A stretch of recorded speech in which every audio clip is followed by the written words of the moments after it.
प्यारे साथियों, नमस्कार, जय हिंद। तो दे दिया ना सरप्राइज। चलिए, जैसे कि आपको मिस्टर प्रधान का रेजिग्नेशन के सुनने को मिला वो सरप्राइज, तो ऐसे ही ये भी आपके लिए सरप्राइज ही मैंने सोचा लो, है ना, एक और सरप्राइज आपको दे दिया जाए। तो न्यू स्टूडेंट्स को पहले मैं बता दूं कि अगर आप एसएससी सीजीएल के लिए बेस्ट इंग्लिश के मॉक टेस्ट देना चाहते हो तो ये आपके आरडब्ल्यू एप्लीकेशन पे ऑल्टरनेट डे पे अपलोड किए जाते हैं। फिर उसके बाद हम इसका सॉल्यूशन देते हैं। सॉल्यूशन आपको वहां नहीं मिलता, सॉल्यूशन आपको वीडियो सॉल्यूशन मिलता है, क्योंकि इसमें कंप्लीट एनालिसिस हो जाता है, तो फिर आपको बेहतर तरीके से अपने डाउट्स क्लियर होते हैं। और किसी मॉक टेस्ट का फायदा यही होता है कि हम गलतियां कहां कर रहे हैं उनको सीखे। तो अगर आपने ये अभी मॉक टेस्ट नहीं दिया है तो आप यहां से जाइएगा आरडब्ल्यू एप्लीकेशन पे, वहां पर फ्री वीकली टेस्ट के अंदर इंग्लिश के मॉक टेस्ट मिलेंगे।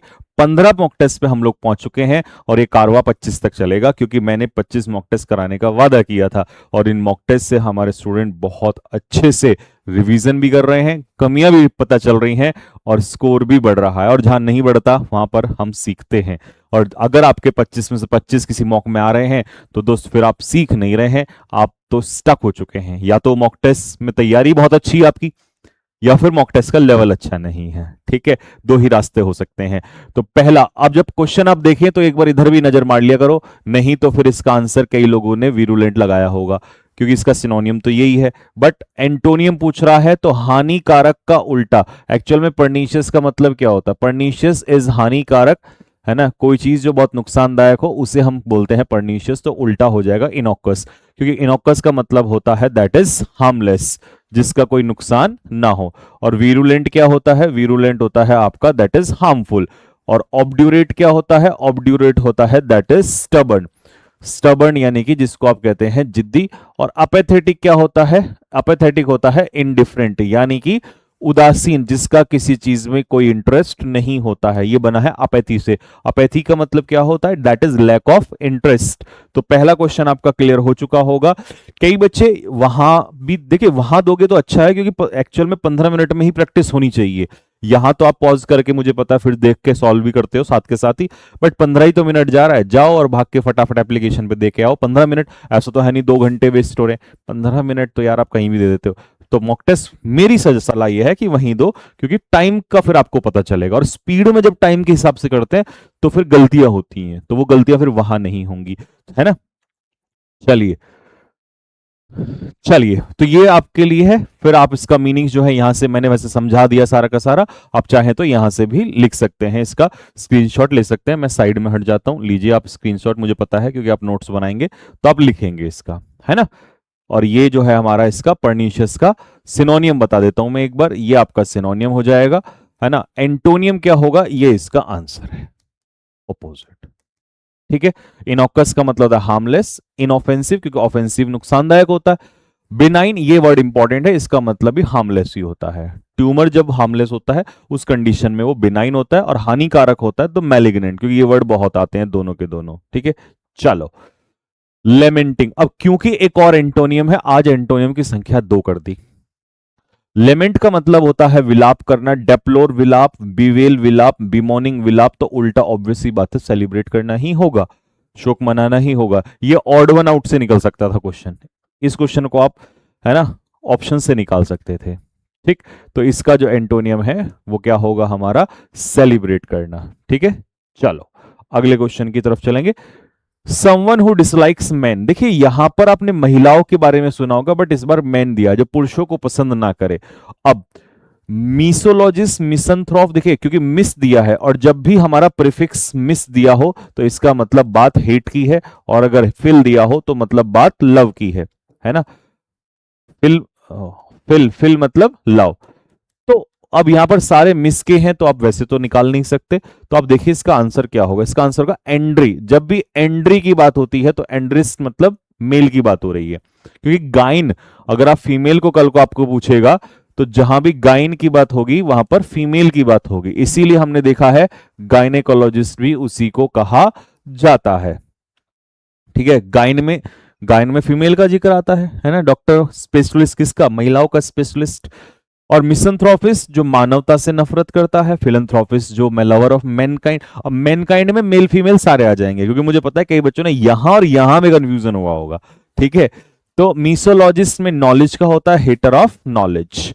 वन हु हेट्स आर्ग्यूमेंट, या आर्ग्यूमेंट का मतलब है वही नॉलेज, है ना, रीजनिंग। अब जैसे कुछ लोग जो है ये कह रहे थे कि जो वहां जंतर मंतर पे बैठे हैं वो तो सारे के सारे, देखिए ये वर्ड लगाना बहुत गलत है, सारे के सारे जो मान सकते हैं 2%, 10%, 20%, मैं कह रहा हूं कि हो सकता है आप उनको कह दो एंटी नेशनलिस्ट है। भाई एंटी नेशनलिस्ट नहीं थे वो, लड़कियां एंटी नेशनलिस्ट नहीं थी जिनको पिटाई खाई है वहां पर, वो बच्चे एंटी नेशनलिस्ट नहीं थे। तो इसीलिए कुछ लोग जो है बस नहीं, क्योंकि हम इसको सपोर्ट करते हैं तो भाई हम इसके सपोर्ट में रहेंगे, नहीं, रीजनिंग लॉजिक होना जरूरी है। सही को सही करो, कल को कोई अच्छा करेगा उसको अच्छा करेंगे, है ना। हम तो देखो उनकी भी तारीफ करते हैं जो हमारा एसएससी का चेयरमैन है, भाई साहब अब यही नहीं पता कहाँ हमारा सबसे ज्यादा आनंद अगर इस दौर में कोई ले रहा है वो है एसएससी का चेयरमैन, क्योंकि उसको पता है कि भाई अभी तो ऊपर चल रहा है मामला, है ना, प्रधान जी का इस्तीफा चल रहा है, मेरे को तो क्या ही दिक्कत है, जबकि अगला नंबर प्रधान जी के बाद बेटे तुम्हारा ही है, जल्दी से नोटिफिकेशन दे दो इन बच्चों को, ठीक। मीसोलॉजिस्ट बात समझ में आ गया सभी को। चलो, तो ये सारा है ना, गाइनिस्ट women male, a person who hates और डिस्ट्रस्ट मैनकाइंड, है ना, ये पूरी मानव जाति की बात आती है इसमें।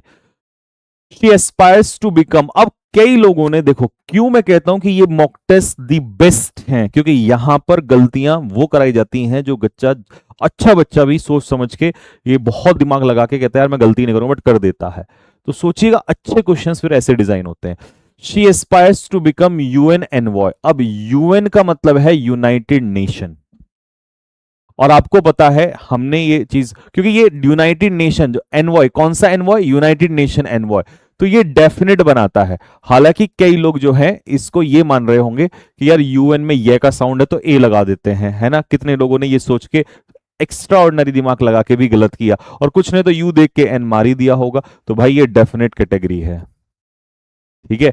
इसका आंसर जो होगा वो सी इसका करेक्ट आंसर होगा, ठीक। अब आपसे एक सिनोनियम पूछा है कन्वॉल्यूटेड, एक्चुअल में कन्वॉल्यूटेड पिछले साल आया हुआ क्वेश्चन है, नहीं 24 में पूछा हुआ क्वेश्चन है। कन्वॉल्यूटेड का मतलब होता है दैट इज पजल्ड या कंफ्यूजिंग, हम इसको कह सकते हैं। तो कॉम्प्लेक्स सिनोनिम होना चाहिए। बाकी ऑप्शन बहुत आसान थे, फ्रेजाइल होता है जो आसानी से टूट जाए, ड्वार्फ होता है बोना, और डिलीजेंट तो आपको पता ही है मेहनती हो जाएगा, है ना। तो इसका जो सिनोनियम है वो कौन सा है हमारा, कॉम्प्लेक्स, ठीक है, ये इसका आंसर हो जाएगा। बाकी ऑप्शन आप यहां से देख लेना, ठीक है। आइडियोसिंक्रेसी, आइडियोसिंक्रेसी का मतलब होता है स्ट्रेंज हैबिट, यानी कि एक अजीब सी आदत, अजीब सी आदत। अब इसमें कहां गलती हुई मैं वो बताता हूं, क्योंकि क्रेसी में फिर आपका दिमाग CRACY जाता है और यही गलत था। एक्चुअल में इसमें CRASY होता है, आइडियोसिंक्रेसी, SY CY वाला नहीं है। आइडियोसिंक्रेसी का मतलब होता है स्ट्रेंज बिहेवियर, है ना, अजीब सा व्यवहार, ठीक है। ये रहा SY आएगा इसमें, ठीक है। विचित्रता मतलब किसी के बिहेवियर में अचानक से आया हुआ बदलाव, या अचानक स्ट्रेंज मैनर, स्ट्रेंज हैबिट को कहते हैं idiosyncrasy. Next, the chief engineer recommended placing the obsolete part than repairing it, उसने कहा कि भाई जो पुराने वाला पार्ट है उसको रखो रादर देन रिपेयरिंग इट, इसको रिपेयर करने के बजाय। अब यहां पर कंफ्यूजन क्यों है, यहां पर इसलिए कि मोर देन, देखिए आप मोर देन का यूज कर रहे होते हो, आपको समझना पड़ेगा पहले, ये नहीं आंख बंद करके देन है तो मोर मारूंगा, मारा ना, कई लोगों ने मारा। देखिए मोर देन का मतलब है जब आप दो चीजों में कंपैरिजन कर रहे होते हो, इंटेंसिटी बता रहे होते हो, ठीक है। I love you more than your brother, तो इसका मतलब है आप इंटेंसिटी, कंपैरिजन। यहां क्या है, जब रादर के पीछे देन लगता है तो ये चॉइस बताता है, चॉइस, प्रेफरेंस। तो और वो यही तो कह रहा है कि भाई रिपेयर ना करके ये काम कर लो इसको, तो फिर यहां पर कोई कंपैरिजन थोड़ी चल रहा है। तो इसीलिए आंसर ए इसका आंसर था, ठीक है। हाँ जी, अब नेक्स्ट वाले इसमें देखो, 8 पे क्या कह रहा है। अब ये जो क्वेश्चन है ये तो भाई आई फील कि 99% बच्चों का ये गलत हुआ होगा, है ना। और एक क्वेश्चन मैं होमोनियम्स का बीच बीच में कभी कभी ऐसा डालूंगा जिससे आप पेपर के नजदीक, अगर अभी नहीं, अगर आपके होमोनियम सभी रेडी नहीं है तो पेपर के नजदीक, क्योंकि पहले आपको करना है बेसिक्स वाले जो मैं अब तक दे रहा था आपको, site sight, principal principle, eminent imminent, ये वाला जो है। लेकिन एक बार नजर इन पे भी डाल लेना, और सीजीएल के लिए डाल लेना। बाकी 12th लेवल 10th लेवल पे मत डालना, बट ग्रेजुएशन लेवल पे डाल लेना, क्योंकि पिछले साल ये PYQ का ही क्वेश्चन है, तो ऐसे वाले भी दिए हैं। अब अगर दिया इस बार भी वही जिद रही तो भाई फिर तो क्यों गलती, एक नंबर बहुत इंपॉर्टेंट है। और अगर नहीं आया तो वेल डन, है ना। चलो अब इसमें देख लो, द आर्टिसन एंग्रेव्ड अ कार्ड, अब ये एक तो होता है कारतूस, है ना, एक कार्टूश, कारतूस अलग होता है हिंदी का, ये कार्टूश। कार्टूश का मतलब क्या होता है, पहले तो मैं आपको इसके दोनों मीनिंग समझा देता हूं, नहीं तो ये आएगा ही नहीं समझ में। इससे भी अच्छा है कि मैं आपसे पिक्चर से समझा दूं। देखो, ये एक तो होता है इसका मतलब, जो पुराने टाइम पे राजा महाराजा होते थे इजिप्ट के, उनके नाम इसमें लिखे जाते थे। ठीक है, डेकोरेशन, एक तरीके से डेकोरेटिव प्रिंट का आप इसको कह सकते हो, इमेज। एक होता है कि पत्थर वगैरह को खोद के जो ये अंदर इमेजेस बनाई जाती हैं, एक ये होता है। ठीक है, यानी कि ये और ये तीनों एक ही चीज है, ये और ये दोनों अलग हैं। तो एक तो ये डिजाइन हो गया जिसके अंदर नाम लिखते हैं हम लोग, एक हो गया जहां पर खोद के एंग्रेव करके पत्थर को उनके नाम्स वगैरह लिखे जाते हैं, उस डिजाइन को बोलते हैं। ठीक है, अब वहां पर देख लो, फराज मतलब राजा महाराजा होते हैं, उनके नाम के लिए तो इजिप्शियन कार्टूस एक तो वो हो गया, है ना। An oval symbol that encloses the name of Egyptian pharaoh, मतलब जो राजा महाराजा होते थे उनके, है ना, उनके नाम लिखे जाते हैं इसमें। पहला तो ये हो गया नाम वाला। दूसरा क्या हो गया, डेकोरेटिव और ornamental frame surrounding N inscription, emblem और आर्ट वर्क। बात समझ में आ रही है, ये वाला पॉइंट भी क्लियर हो रहा है। यानी कि आप इनको फिर से दोनों को एक बार फिर से देख लो कि भाई एक तो हमारा क्या हो गया, एक तो ये हो गया, ठीक, और एक क्या हो गया, एंग्रेव, जिसमें एंग्रेव करके, अब ये वाला जो पत्थर वाला ना, इसमें एंग्रेव करके डिजाइन बनेंगे।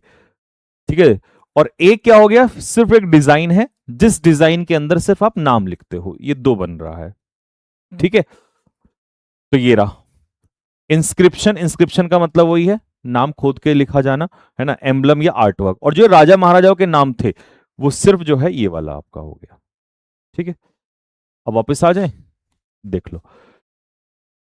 अब क्योंकि इसने तो एंग्रेव वाला यहां पर लिया है, एंग्रेव, अब ऑप्शन में एक बार आप देख लो फटाफट, the papyrus bore a golden cartouche of the pharaoh, मतलब नेम की बात हो रही है, सीधी सीधी सी बात है। इजिप्शियन कार्टूस एनसर्कल्ड ईच हायरगल्फ, मतलब नेम, यहां भी नेम आ रहा है सीधा सीधा।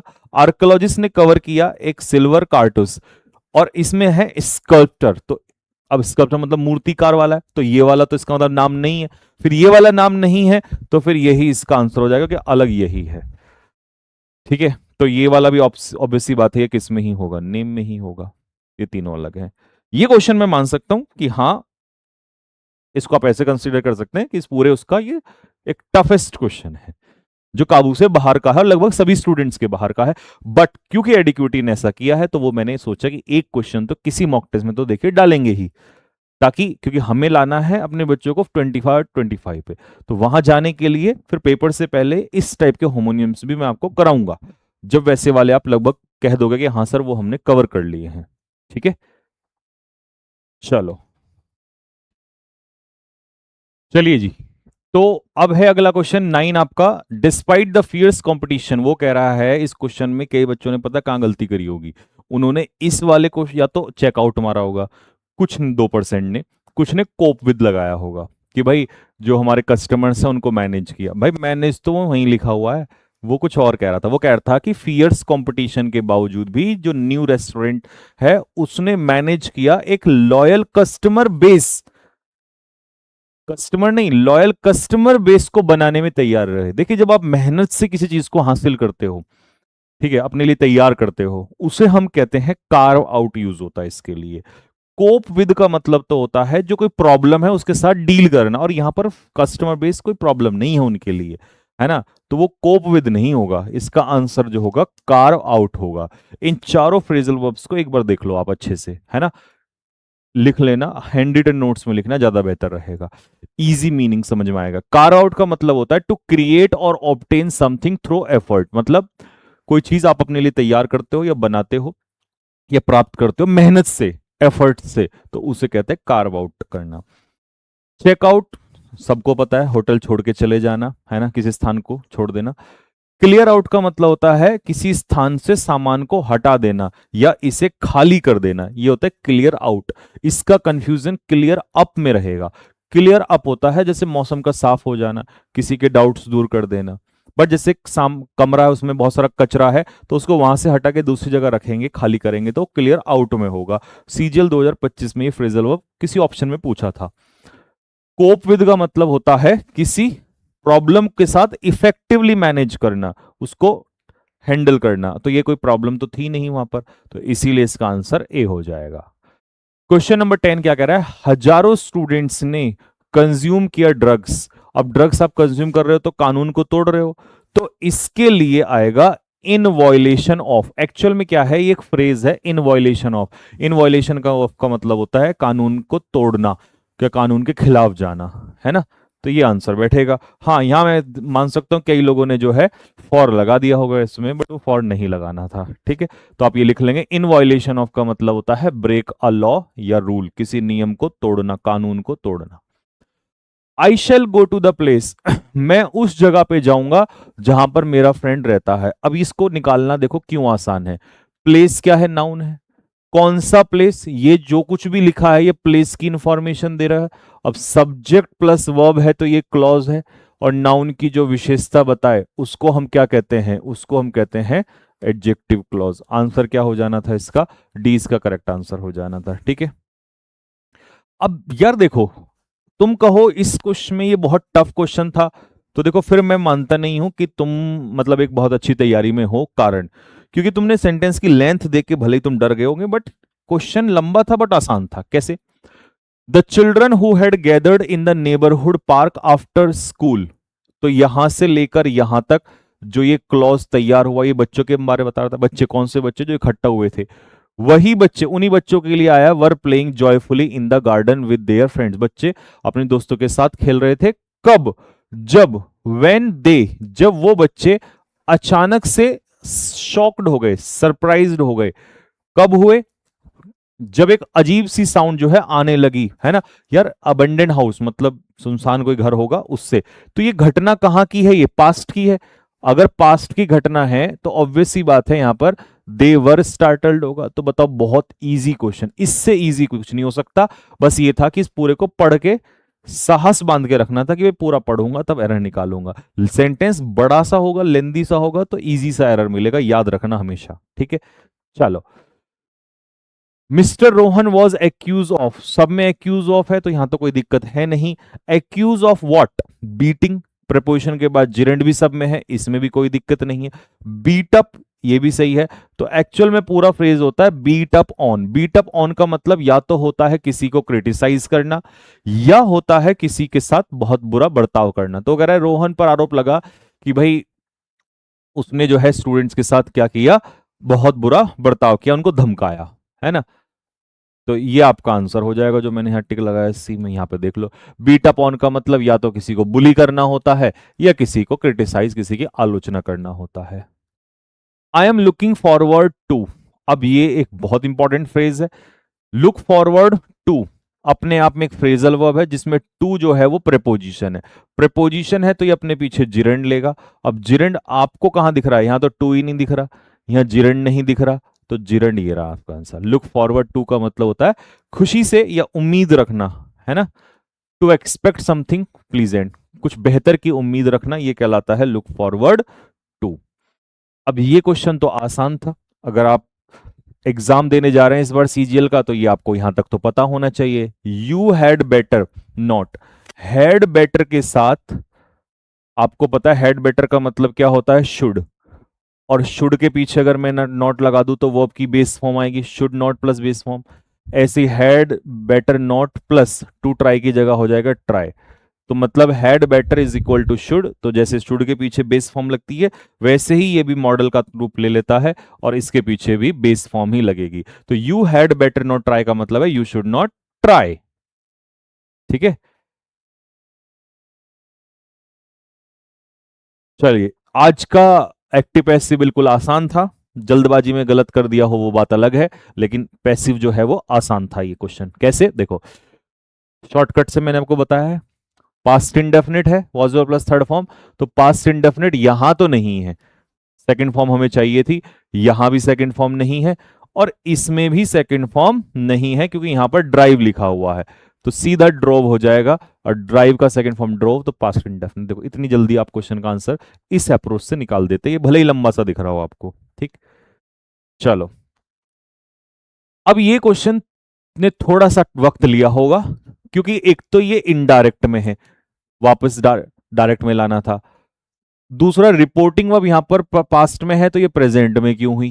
फिर तीसरा, इस पूरे को पढ़ के आपको ऐसा नहीं लग रहा कि ये एक फैक्ट है, और फैक्ट्स कभी भी चेंज नहीं होते। और दूसरी बात, ये फैक्ट आपको इसलिए भी दिखाई दे रहा होगा क्योंकि तो मीनिंग से भी समझ में आ रहा होगा, और वैसे भी पढ़ के देखो इनडायरेक्ट में प्रेजेंट में दिया है कि जब हम एक फूल को तोड़ते हैं तो ये फूल जो है मुरझा जाता है, इसीलिए हमें इसे ब्यूटीफाई करने दो दुनिया को जब तक ये है। तो ये तो सच्चाई है ना कि भाई फूल जो है अगर हम तोड़ेंगे तो मुरझा जाता है, चाहे कल कर लो आज कर लो। तो फिर नीचे भी प्रेजेंट इंडेफिनिट ही चाहिए। वो बात अलग है आपने प्रेजेंट इंडेफिनिट का पास्ट इंडेफिनिट कर दिया हो, अब उल्टा नहीं आ सकते, इनडायरेक्ट से डायरेक्ट में प्रेजेंट का पास्ट नहीं करेंगे, डायरेक्ट से इनडायरेक्ट में तो कर देते आप, है ना। तो इसका मतलब यहां पे हिंट दिमाग में आना कि यार प्रेजेंट इंडेफिनिट यहां पर है, अगर यहां प्रेजेंट इंडेफिनिट है तो फिर तो यहां भी प्रेजेंट इंडेफिनिट ही होगा। प्रेजेंट इंडेफिनिट का प्रेजेंट इंडेफिनिट रह सकता है, बट पास्ट इंडेफिनिट का प्रेजेंट इंडेफिनिट थोड़ी हो जाएगा। तो इसमें ऐसा ऑप्शन देखो, लिव्ड यहां गलत है, लिव्ड यहां पर गलत है, तो बस ये ऑप्शन जो है बिल्कुल सही था। ठीक है, ऑल आईज एंड ईयर्स का मतलब बिल्कुल सतर्क हो जाना, बेचैन होना नहीं। कभी बेचैन लगा दिया होगा एक दो ने तो। अटेंटिव होता है, अपने आंख कान ध्यान रखना है ना, चौकन्ना रहना। Keep one on a tight leash, tight leash, leash मतलब कुत्ते के गले में जो पट्टा रहता है, मतलब किसी को बहुत ज्यादा फ्रीडम आजादी ना देना, इसे कहते हैं keep one on a tight leash. ठीक है, चलो। टफ नहीं था आज का मॉक टेस्ट, टफ नहीं था, सिर्फ एक क्वेश्चन को छोड़ के होमोनियम्स वाले को। टफ अगर कहोगे तो फिर डिसअपॉइंटमेंट है यार, है ना, मेरे लिए टफ नहीं था। अब जैसे आप इसी को कह दो ये टफ है, तो मुझे नहीं आता तो ये एक्सेप्ट कर लूं कि मेरा अभी तैयारी और करनी है और अच्छे से रिवीजन करना है। टफ कह रहे हो तो फिर ये मैं आपको बता दूं 2025 के एमटीएस में आया हुआ ईडीएम है, और आप सीजीएल के मॉक टेस्ट देने जा रहे हैं, तो क्या ये टफ है। तो बात वही है कि गलत गलत है तो एक्सेप्ट कर ले कि अच्छा ये गलत हो गया, कोई बात नहीं, अब रिवीजन करूंगा, गलतियां तो होती हैं, दुनिया से होती हैं, है ना। मार्क्स कटने में पर ये है ना, ऐसा लगता है जैसे खून बह रहा हो, है ना। चलो, पीक्यूआरएस का ये क्वेश्चन आपको करना था आज, ये इजी सॉल्व किया होगा सब, मतलब ये सब ने कर लिया होगा ये क्वेश्चन। देखो अब इसमें टॉपिक शुरू कहां से हुआ, एज दिस आइस, कौन सा आइस हमें नहीं पता, तो एस का ऑप्शन तो कट गया, तो सारे क्यू से स्टार्ट हो रहे हैं, तो क्यू को पढ़ लो। ग्लेशियर्स जो है हिमालय से जो एंडीज की तरफ, हिमालय से लेके एंडीज तक, are retreating at rates unprecedented in recorded history, मतलब ऐसा पहले कभी नहीं हुआ, जिस रेट से ये रिट्रीट कर रहे हैं ना, पीछे की तरफ हट रहे हैं ग्लेशियर, पहले ऐसे कभी नहीं हुआ, तो ये एक प्रॉब्लम है ग्लेशियर को लेकर। आगे बढ़ते हैं, क्यू के बाद क्या है, QPSR। एक चीज सोचने वाली है, उसने कहा फार्मर्स जो इन रिवर्स पे डिपेंड है, कौन सी रिवर्स पे डिपेंड है, कहीं ना कहीं तो ये रिवर्स होंगी, और यहां रिवर्स का कहीं जिक्र नहीं है। ठीक है, फिर उसने कहा है coastal cities meanwhile face a different threat from the same warning. River का जिक्र अगर आप देख रहे हो तो इसमें रिवर का जिक्र दिया है एस में, तो इसका मतलब एस के बाद ही पी आएगा, ये बात कंफर्म है। अब एस के बाद पी इसमें तो फिर नहीं है ना, एस के बाद पी इसमें भी नहीं है, तो हमारा फिर उत्तर क्या हो जाना था, ये हमारा आंसर हो जाना था। एंड दिस आइस मेल्ट्स, ठीक है, यानी कि इसी की बात कर रहा है ये जो बर्फ है। ठीक है, चलिए सिंपल था ये तो, बिल्कुल कर लेने वाला था। अच्छा, जब आज पैसेज आप कर रहे होंगे तो यार इसमें तो आपको आज ऐसा नहीं लगा कि यार एकदम से बिल्कुल, चलो मैं आपको एक झटके में पूरा पैसेज जो है पढ़ा के बताता हूं कैसे करोगे आप इसको, मतलब बहुत छुटकू सा पैसेज। आज के पैसेज के बारे में क्या कहना चाहोगे वो तुम मुझे जरूर बताना, है ना। पहले मैं इसको एक लाइन में ही बता देता हूं कि ये कहना क्या चाह रहा है। चलो फिर आप सीधा क्वेश्चन कर लेना। देखो वो कह रहा है the recent changes to all volunteer armed forces, actual में अभी जो बदलाव हुए हैं वो ये हुए हैं कि अब अपनी मर्जी से लोग जो है भर्ती होंगे, यूनाइटेड स्टेट्स के अंदर कोई फोर्स नहीं होगा। तो ये जो बदलाव है will eventually produce a gradual increase, इससे क्या होगा कि भाई महिलाओं का प्रपोर्शन जो है बढ़ेगा, मतलब फोर्स नहीं है, अब अपने इच्छा से महिला, मतलब कोई भी जा सकता है, तो इससे क्या होगा महिलाओं का जो प्रपोर्शन है, हिस्सा है, वो बढ़ेगा आर्म फोर्सेस के अंदर। And in the variety of women's assignments, और महिलाओं के अलग अलग काम भी बढ़ेंगे, but probably not the dramatic gains, मतलब बहुत बड़ा फायदा नहीं होगा महिलाओं के लिए, हो सकता है थोड़ा फायदा हो, that might have been expected. जितना हम सोच रहे हैं ना कि इतना बड़ा फायदा होगा, इतना बड़ा फायदा होने वाला नहीं है दोस्तों, हमें लग रहा है। This is so even though the armed forces operate in an ethos of institutional change oriented towards occupational equality and under the federal sanction of equal pay for equal work।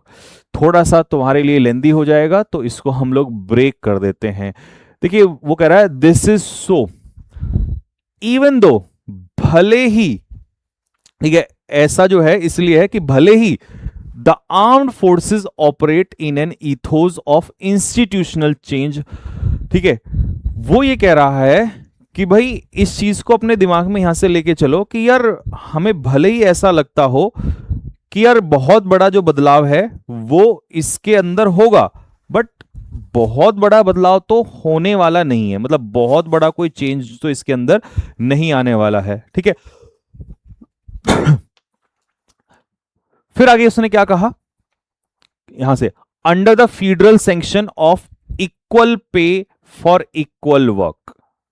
तो अब इस पूरे को समझ लो, वो ये कह रहा है कि भाई ऐसा जो है वो इसलिए हो रहा है क्योंकि जो हमारी आर्म फोर्सेस में जो बदलाव का जो माहौल है ना, और जो ये सरकार ने जो ये नियम बना रखा है इक्वल करने का, ठीक है, ये भले ही ऐसा लग रहा है कि इक्वल हो जाएगा बट पूरी तरीके से इक्वल नहीं होगा। यानी कि आपको लग सकता है कि यार पेमेंट जो है वो बराबर मिल जाएगा, ठीक है, लेकिन अपॉर्चुनिटीज जो हैं प्रॉपरली पूरी नहीं मिलेंगी, बस यही इतने कहने का मतलब है। अब एक लाइन यहां पर लिखिए, द डिफिकल्टी इज, प्रॉब्लम यह है, कठिनाई यह है कि महिलाएं जो हैं are unlikely to be trained for any direct combat operation. ये है एक्चुअल में प्रॉब्लम कि भैया ऐसा नहीं है कि जैसे मर्दों को लड़ाई में भेजा जाता है सीधा सीधा कॉम्बैट ऑपरेशन में, वैसा महिलाओं को नहीं भेजा जाएगा। A significant portion of the larger society, मतलब बहुत ज्यादा लोग जो हैं रिमेन्स अनकंफर्टेबल, मतलब वो लोग अभी भी इस बात को लेकर श्योर नहीं है या वो लोग अभी भी अनकंफर्टेबल है as yet with extending equality in this direction, कि क्या समानता सबको बराबर मिलेगी, लेकिन समानता तो बराबर मिलने वाली नहीं है। इसीलिए फॉर वोमेन, महिलाओं के लिए इन द मिलिट्री में the search for equality will still be based on functional equivalence. Functional equivalence समझते हो, इक्विवेलेंस का मतलब है समानता और फंक्शनल का मतलब है कामकाज के हिसाब से हो सकता है इनको बराबर रखा जाए, आइडेंटिटी के आधार पे नहीं रखा जाएगा कि नहीं महिलाएं हैं तो दे दो पुरुषों के बराबर, नहीं, काम के हिसाब से देखा जाएगा, है ना। और even similarity of task opportunities seem certain to arise. तो कह रहा है कि भाई देखने में तो ऐसा लगता है कि भाई ये मौका जो है मिलेगा, और ये तो श्योर है कि मौका तो मिलेगा, अपॉर्चुनिटी तो मिलेगी, बट फंक्शनल इक्विवेलेंस, है ना। और फंक्शनल इक्विवेलेंस आपको मैं बता दूं, फंक्शनल इक्विवेलेंस का मतलब होता है कि भाई रिजल्ट जो है ना उसके हिसाब से बराबर करना, जो हमारा रिजल्ट है, जो एक्शन है उसके आधार पे, ठीक है। ये नहीं कि भाई देख के कि भाई महिलाएं हैं तो कर दो सबको बराबर पुरुषों के बराबर, ठीक। यहां पर इक्वालिटी का मतलब है फंक्शनल इक्विवेलेंस, ठीक। अब आ जाओ लास्ट में, द ग्रोइंग एम्फेसिस, बढ़ता हुआ जो एम्फेसिस है, यानी कि जो जोर दिया जा रहा है किसके ऊपर, डेटरेंस के ऊपर, ये वर्ड फिर से यहां इंपॉर्टेंट होगा, is bound to offer increasing scope for women to become involve in novel types of non combat military assignment. तो वो कह रहा है कि भाई ये जो बढ़ता हुआ डेटरेंस है ना, ये कहीं ना कहीं महिलाओं के लिए अपॉर्चुनिटी बेहतर करेगा, महिलाओं को अपॉर्चुनिटी दिलाएगा, लेकिन किस में दिलाएगा, नॉन कम्बैट असाइनमेंट्स में, है ना। और डेटरेंस का मतलब यहां पर नॉन कम्बैट समझते हो, जहां पे लड़ाई वगैरह ना हो, कम्बैट का मतलब है जहां पर लड़ाई हो, और डेटरेंस का मतलब है कि भाई, डेटरेंस का मतलब है कि उनको ऐसे काम में लगाना जहां से दुश्मन को थ्रेट दिया जा सके, ना कि डायरेक्ट लड़ाई की जा सके, वो नहीं। तो बहुत छुटकू सा पैसेज है, लेकिन आई थिंक 2 बार पढ़ने पे आपको जरूर इसने मजबूर किया होगा। विच सेंटेंस इज इनकरेक्ट, देख लो।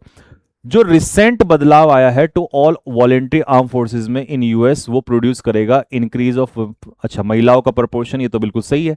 Difficulty is that women are likely to be train, नहीं, ये थोड़ी है, अनलाइकली टू बी ट्रेन, तो ये वाला सही है, इसका मतलब यही उत्तर है, क्योंकि उसने पूछा इनकरेक्ट कौन सा है। कि भैया महिलाओं को जो है ट्रेन नहीं किया जाएगा। ठीक, तो ये इसमें और इसमें दोनों में फर्क समझ में आ रहा है, क्योंकि मुझे ऐसा लगता है कई लोगों ने डी भी लगाया होगा। तो इसका मतलब समझ लो, उसने कहा डिफिकल्टी क्या है, डिफिकल्टी इस बात की है कि महिलाओं को ट्रेन किया जाएगा, महिलाओं को ट्रेन नहीं किया जाएगा।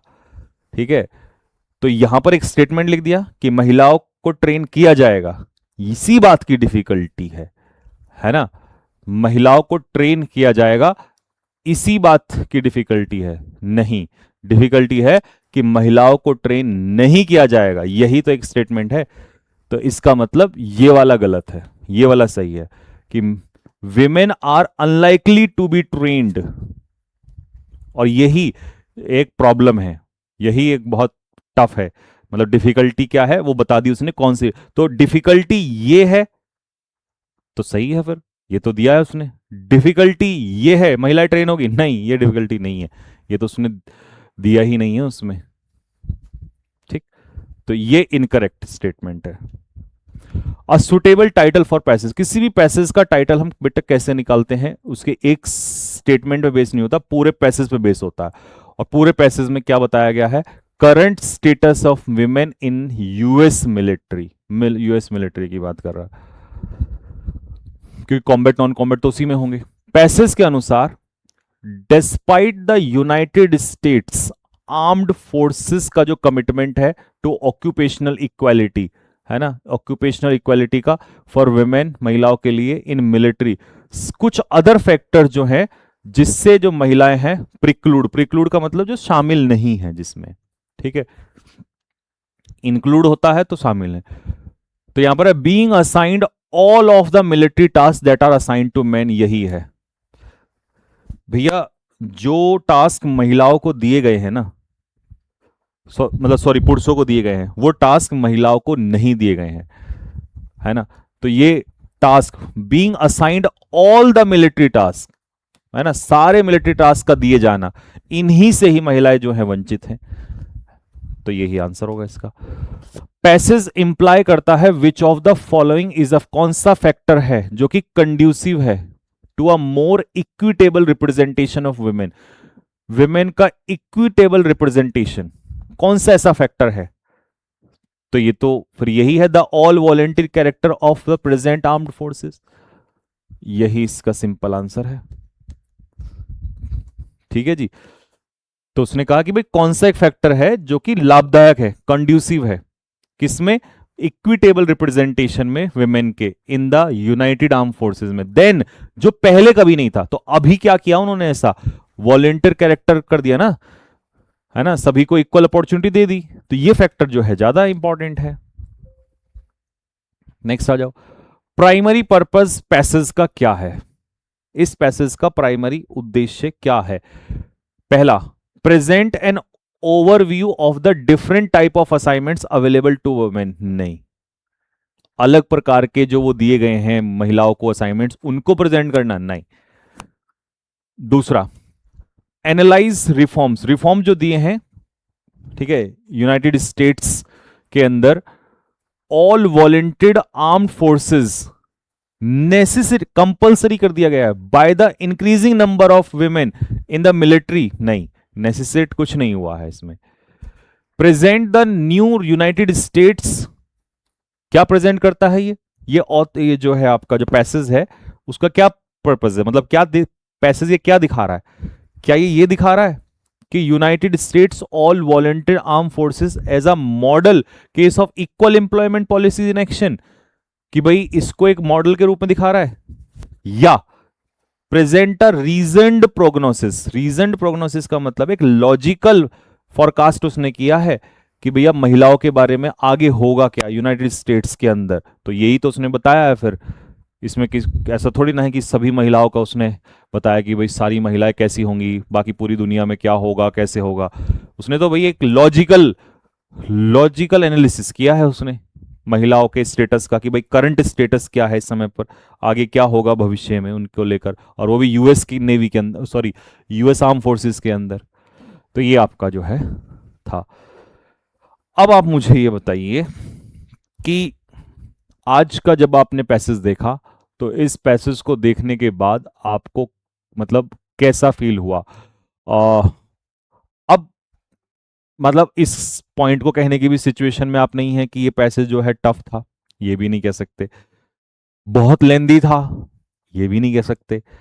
ये कह सकते हो कि ये एक ऐसा पैसेज है जो जरूरी था। पैसेज पैसेज पैसेज पैसेज एक तरीके से आ रहे थे, ये कुछ नया सा आ गया इसमें, जिसको टफ कहने का भी मन, मतलब मन तो है बट हिम्मत नहीं है, क्योंकि एक ही स्लाइड में है, 2 बार भी पढ़ सकते हो। बट पढ़ने के बाद जब क्वेश्चंस की तरफ जा रहे हैं तो 1 2 3 सही हुए होंगे। तो ऐसा पैसेज भी हमारा होना जरूरी है कि जब कब देखा होगा साइज, ओह ले भाई आज तो सर ने मौज कर दी। बट ये नहीं पता कि सर हर चीज से तुम्हें तैयार कर रहे हैं, ठीक है। तो ऐसा पैसेज भी जो दिखने में छुटकू सा है, बट जब क्वेश्चन की बात कर रहे हैं तो फिर मजबूर कर रहा है ना, क्योंकि चारों ऑप्शन ही ऐसे हो जा रहे हैं। तो आज पीक्यूआरएस में हाथ हल्का रहा, पैसेज में भी हाथ हल्का ही है, ऐसा टफ मत मानो। हाँ, कुछ नया हुआ है ये आप कह सकते हो। और आपको अगर मजा आया हो तो कमेंट बॉक्स में पैसेज के बारे में 2 शब्द जरूर लिखें, कैसा फील हुआ है, ठीक है। और आज का सबसे बेस्ट क्वेश्चन कौन सा लगा ये भी बताना है, ठीक है। तो क्या आपको ऐसा फील हो रहा है कि यार हाँ, हर दिन जब हम पे मॉक टेस्ट आता है तो पीछे से सामने वाले की एक मेहनत आती है तैयार होके, और कुछ नई लॉजिकल चीज आती है कि यार ऐसा कुछ नया किया जाए ताकि बच्चा ये भी कर सके। तो अपने बारे में, अपनी चीज़ों के बारे में कि यार हाँ सर मुझे ये इंप्रूवमेंट हुआ है, मुझे ये क्वेश्चन अच्छा लगा है, या इस मॉक टेस्ट में मेरा क्या स्कोर रहा है ना। और पैसेज में स्कोर आप मुझे बताइए कि आज के पैसेज में कितना स्कोर रहा है आप लोगों का, ठीक है। चलिए जी, ठीक है, तो मिलते हैं आपसे नेक्स्ट क्लास में, तब तक के लिए नेक्स्ट मॉक टेस्ट में, तब तक के लिए जय हिंद। हो सकता है अगला पैसेज आसान हो बट कहीं पर कुछ और क्वेश्चन अच्छा हो जाएगा। तो मजा तो उसी मॉक में है ना कि जब एक चीज आसान हो तो दूसरी टफ हो। ये 100% ईजी नहीं आता, 100% टफ भी नहीं आता है, ठीक है। ओके भाई, जय हिंद सभी को।